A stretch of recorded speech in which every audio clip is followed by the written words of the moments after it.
times when buyers go out to look at homes in different neighborhoods, the question always comes about, can I have a basketball goal? Can I put in an in-ground pool? What's the homeowners association like? What are the dues and the fees? All of these questions come about, especially like in condo developments, townhomes, different properties where places are managed by a company. Good morning. I'm Bev Curtis here at Bev & Co. at Hauser Brokers Realty, and I would like to welcome you to Breakfast with Bev this morning. This morning that we have the pleasure to be here with my friend Bob with Diversified Management, and today we're going to kind of uncover some of the myths and the pros and the cons about an HOA. So Bob, would you mind kind of introducing yourself? Well, thank you for having me. My name is Bob Cleggis.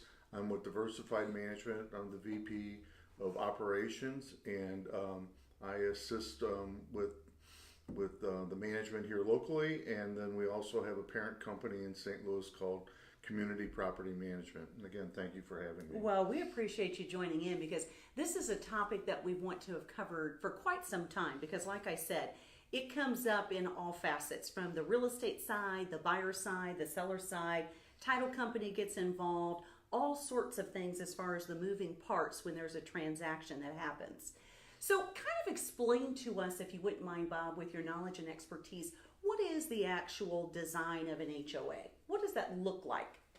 Well, it starts off with the developer building a governing document. Mm-hmm. And the governing document has a lot of aspects to it, whether it be how the community is going to be governed, you know, how many board members are there going to be? Mm-hmm. Are we going to take in, you know, are there other things that we need to be responsible for? Is there a lake, swimming pool, clubhouse, mm-hmm. things of those natures? How the assessments are going to be assigned? You know, are they going to be by percentage of ownership? Are they going to be equal in mm-hmm. How they're shared? And then what's the business look like? You know, how are they going to conduct business? How are the elections going to be run? And then, you know, what are the restrictions? What are the things that they're trying to protect the association with? Mm-hmm. And all of this is put together to take and create an organization that protects the association, so that when you move in with certain expectations, mm-hmm. these governing documents are built there to provide you with those. So when you purchase, you're accepting those governing documents, and they're there to protect you. And that's the key word, is protect. Because so many people, well, I should say a number of folks throughout the years that I've been selling real estate, they're like, now this HOA I hope is not very restrictive. I hope they're pretty loose. And my response is, always be careful what you wish for. Because in those type of neighborhoods, if it's a loose-knit organization, you know, the whole goal is like what you just said, to protect your investment. So if my neighbor Johnny next door is doing something that is pulling my home value down, if I don't have something in place or someone to go to, who's going to protect the investment? And I think that's a very key component. So it sounds like then from your aspect then, as you deal directly from the development phase, from the time that development is starting to get off the ground, all the way through then to when it's in place and the neighborhood is filled out, the entire process, then you're in from the ground up. Well, I mean, a lot of times, as a management company, we're brought in well after the developer's gone. I mean, mm-hmm. there's no long-term commitment for an association with a management company. If you find at some particular time that you don't like that company, they're not serving you well, mm-hmm. there's nothing in the governing documents that keeps you from changing management companies. And sometimes, you know, even in the governing documents, they'll have some restrictions in what you can do for as hiring a management company. So a board should always look at their governing documents to see mm-hmm. what is there. But yes, we work for the management company works for the association. We're typically guided by the board. Mm-hmm. And the interesting point you make is that, you know, an owner wanting to know, is this board loose or is it like mm-hmm. by the book? Mm-hmm. And the interesting thing about that is today they could be loose, and with one election they could be by the book. Yeah. So coming in and thinking that, oh, this group here doesn't pay any attention to the governing documents could completely swing the other direction within 1 or 2 years. So you can't kind of come in thinking that, oh, I'm going to be able to put that boat in my driveway. And because someone is allowed to do it today, I drove through, I saw boats in the driveway. I like my boat in my driveway. 2 years from now, if that restriction's in there that says no boats in the driveway, that board can completely change direction and say all boats are gone.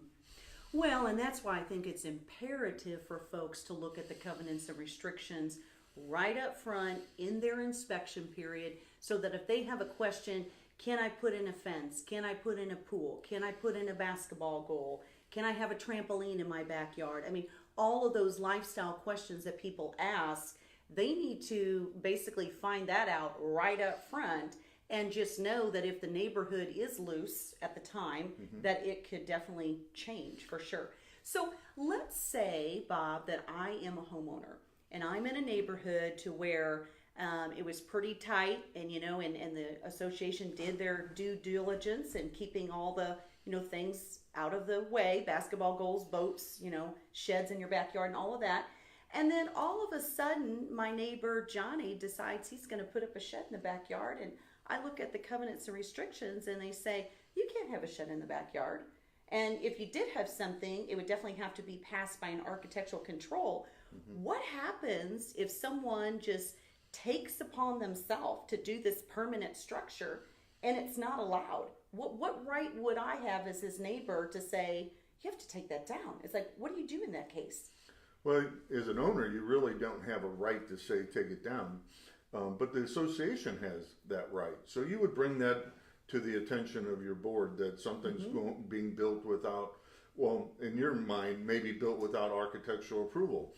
So you would contact your association or your management company, and they could tell you whether the board has approved something or not.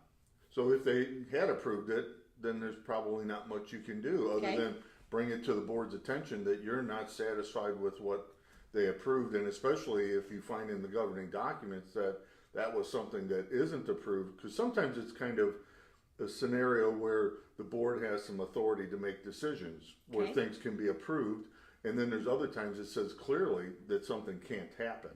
So that's one of the things that you'd have to look at.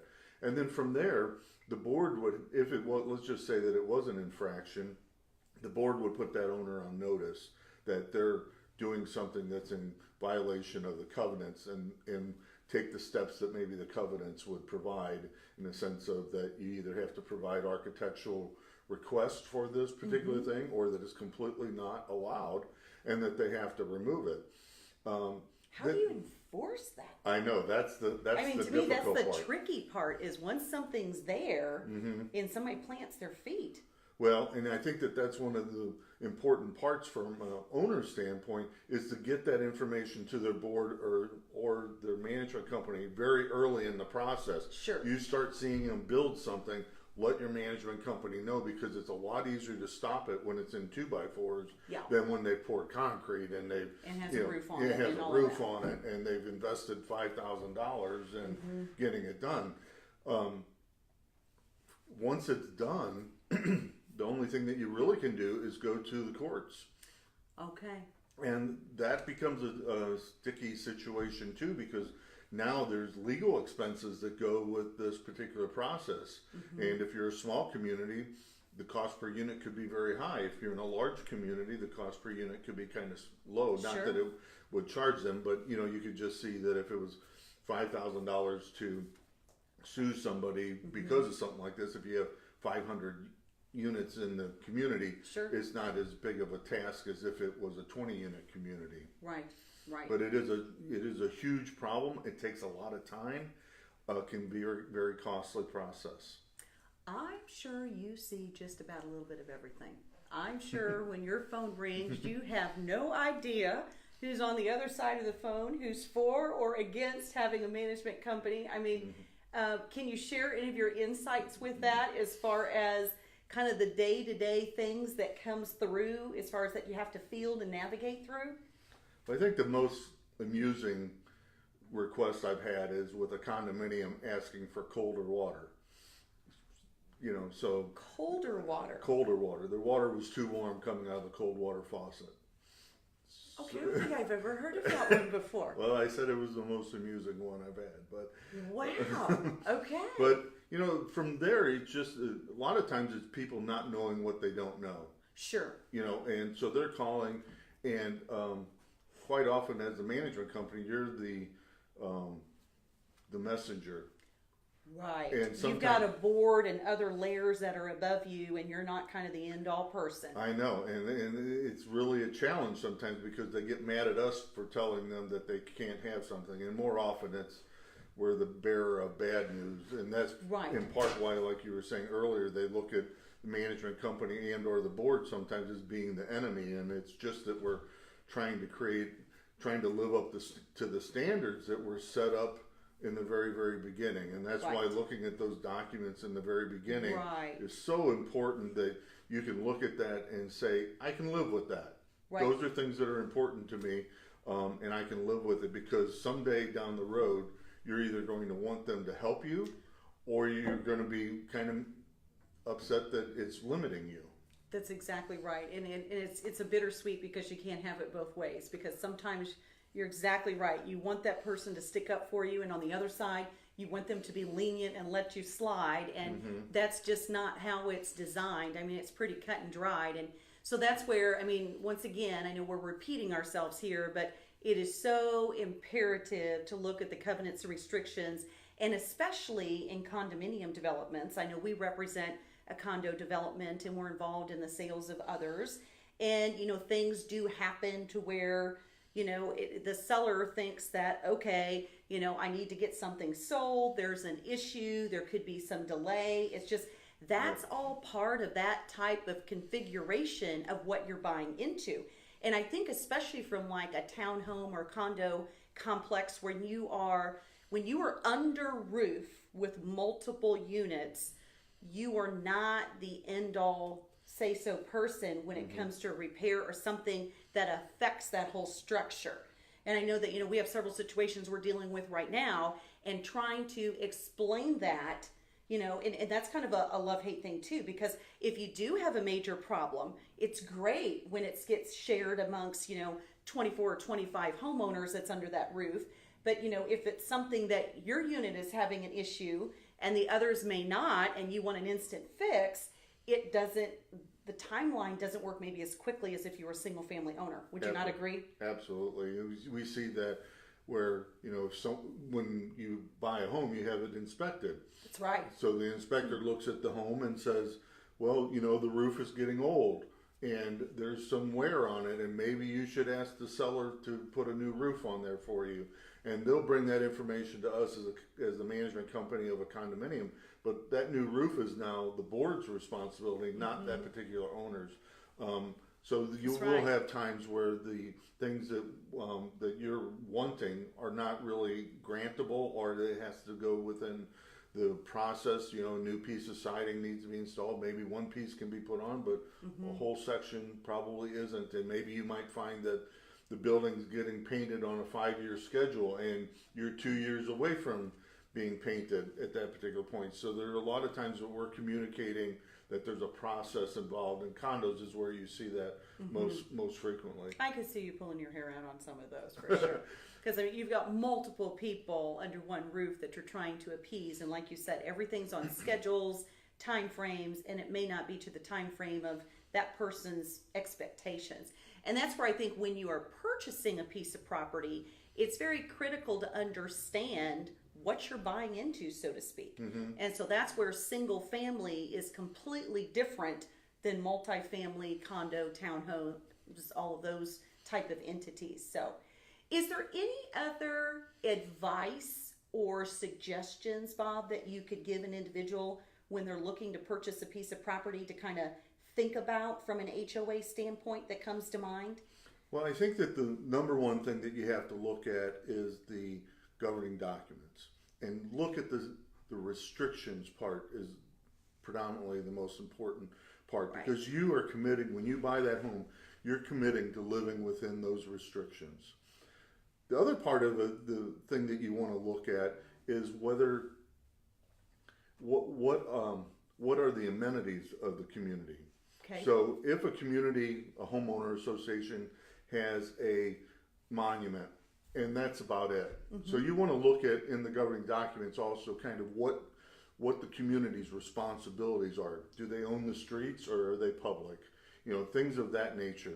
Because from there, from knowing what the amenities and the responsibilities are, you can then look at the balance sheet of that particular community, and if it's got $100,000, you can say, well, there's 20 or there's 100 communities in there, or 100 units rather. So that means there's about $1,000 per unit there. So if they got a bunch of amenities, that $1,000 probably doesn't go very far. And people don't like that ugly word special assessments, do they? That's what that's telling you. When that number is not very high, if $1,000 per unit, if they're only responsible for the monument, is a ton of money probably. But if they've got swimming pool, walking trails, and or in a condominium, common elements and things of that nature, roofs, that $1,000 per unit means zippo. How would you know then, Bob, what is the appropriate allocation per unit that should be in the reserves? How would a normal person just off the street know that? They won't. Okay. The association should do reserve studies. Okay. And a reserve study kind of breaks down what are all the things, what are all the components that the association is responsible for. When will they expect to fail? And will we have how do we put enough money away so that when that item fails, we have enough money in the bank to pay for it? An owner's really not going to know that. So that's why I say I always use that rule of thumb. You do some quick math in your head. Learn how many units are in the community, how much money's in the bank, do a little bit of math, and from there you can kind of get over the hump on whether there's a comfort level or not. Asking if there's a reserve study and how much they're funded, what the percentage of funding is a great question to ask.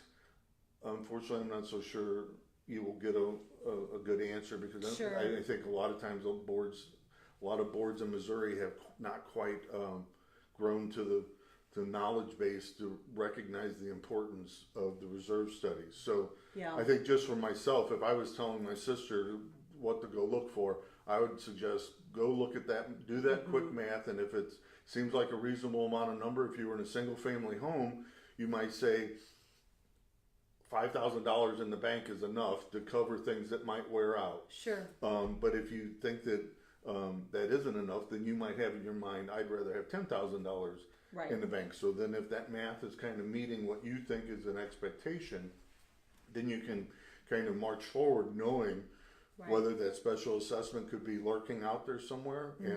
And I tell you that most associations probably do have that lurking out there at some particular point. So the last thing that you can do to protect yourself is become a board member.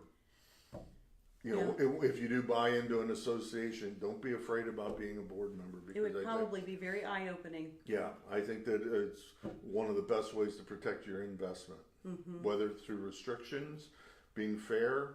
You know, I think that's one of the things that in the restrictive part, a lot of associations might not be fair. They think, well, a building behind the house on a cul-de-sac is not nearly as important as a building behind where they have backyard neighbors or side yard neighbors. And really a board needs to be equal.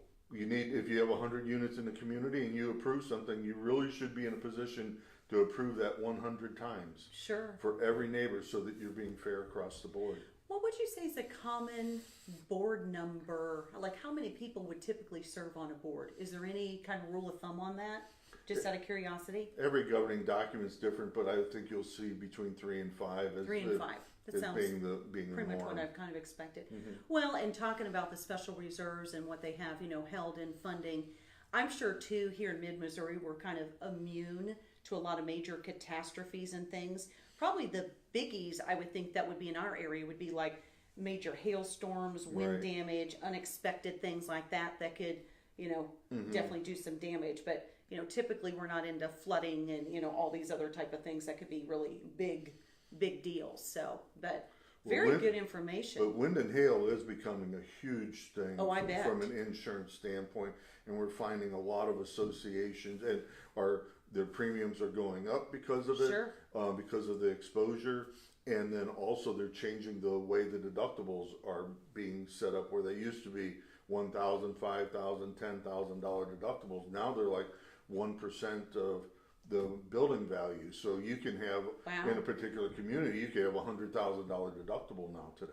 Wow. So you're involved in all the negotiations and working with the board as far as their insurance carriers, and as fees goes up, then fees get adjusted to the homeowners, etc. Mm-hmm. You're kind of involved in that whole process, correct? Correct. Wow. We help the boards build the budget, Uh-huh. make sure that they're getting good advice, working with attorneys that understand association law, working with insurance companies that understand association Mm-hmm. insurance practices, working with contractors that understand what an association is, whether it be a roofing company, siding Mm-hmm. company, deck building, whatever. But You do not have a dull moment in your day, Bob, do you? I was going to say, that is a lot of information, a lot of details to wade through, and it sounds like with your knowledge and expertise, you have a lot of experience in this, so that's great. Do you still enjoy it? I mean, is it still... Yeah, it sounds like you just called me old. No, I did not say that. I'm right there. I'm right there too. It's like, I'm not calling you old. I'm saying you're just wise and you have lots of knowledge, because that's a lot of information when you're dealing from the development standpoint, the homeowner standpoint, the board standpoint, insurance companies. I mean, and then you have to talk about repair people, contractors. I mean, you're in all different facets of the whole business throughout it. So, I mean, it's a lot of information. Well, that's what makes. I'm complimenting you, I Bill. appreciate I'm complimenting you that you can handle all that. So I think that's the beauty of having a management company that has experience, whether it be mine or the staff that is there, because sure. And in our organization, we have layers of knowledge. So we have our managers that are very knowledgeable, and then when there may be a gap there, then they would get me involved or other senior people in our organization, so that we can share that information, and probably even vice versa. In that case, there'll be things that maybe I'm not aware of that they can provide. But that's when you have three to five board members, and they all have careers that aren't property management typically. True. And we find that a lot of times people coming in as board members think that this isn't rocket science, and it really isn't.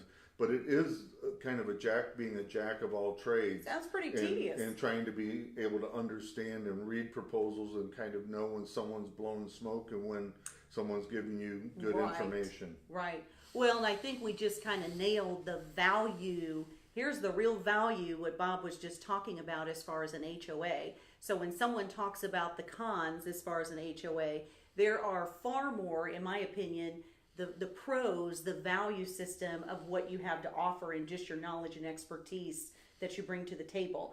And you probably, one does not realize that till a situation poses itself and you need the help and assistance of an association to guide you through a major hailstorm, windstorm, whatever the case might be, and all your connections and that, it's invaluable. So, okay. Well, is there anything else that you would like to add this morning, Bob, that you can think would be important to share? Because I really do appreciate your time. I mean, you definitely have a lot to offer here. Well, I don't know that, I guess, in leaving the door open, that if I can be of help to you and your organization in the future, absolutely, I'd be glad to sit and talk with you or your members or your owners. And in those of you that are in the Columbia area, if we can be of service, I'd be glad to take and talk to you, and without any commitment other than just trying to help. I would love if you would come in and visit with our office, with our agents at House of Brokers, just to kind of share some of the information. Because I know when we're out in the field day in and day out with buyers and sellers, you think there's always something new. You're always learning. There's always something that hasn't happened before that, you need to find the information. And just having good resources available, I think, is just invaluable. So very good. So as you can see, there is so much more to an HOA, a management company, as far as having a good management company in place. Someone that's well known in the community, very reputable, just like Diversified Management. They take care of many properties throughout town. They assist realtors, title companies, work with insurance companies, work with contractors. So it's a very critical piece in the transaction, whether one thinks that or not. And I can't express enough, I know we always value that having thorough inspections is so important, but really, just as important is those covenants and restrictions and the bylaws that Bob and I just talked about, because if something in those is something you can't live with or is not going to work for you, everything else is pretty much irrelevant. And it may mean that if you're not going to conform to what the association requires, you may have to put your home up for sale and move and go somewhere else that's going to be more suitable for what you want to do in your lifestyle. So think about that, and I think that waiting till the closing table or after closing to get a copy of those covenants and restrictions is too late. You need to know that right up front before you walk into those inspections and spend that capital outlay of money to go and perform all those different inspections. You need to know that right up front, and probably before you even make an offer on a home, because quite honestly, it's not fair to a seller to put a home under contract and then you find out that you can't do what you want to do with the property, and then that poor seller has to come back and put their home on the market and explain why it came back on the market, that whole process. So that's kind of the takeaway from this morning, is the real advantages of an HOA, and that most HOAs and management companies are truly your friend, and that you someday, something will come up where you're going to need their help and their services. And just to be cautious going into a transaction, just know what the expectations is so that it truly meets your lifestyle and your needs. Absolutely. So thank you, Bob. It's very much a pleasure. We always welcome. appreciate working with Diversified Management. You guys do an outstanding job, and we really do appreciate all that you do. Well, thank you So, for having us. Thank you very much. So hope you enjoyed this morning's session and found it to be very beneficial. We appreciate you tuning in, and hopefully you'll stay warm and enjoy the weather. So Thanksgiving is soon approaching, so we will see you soon. Have a great day.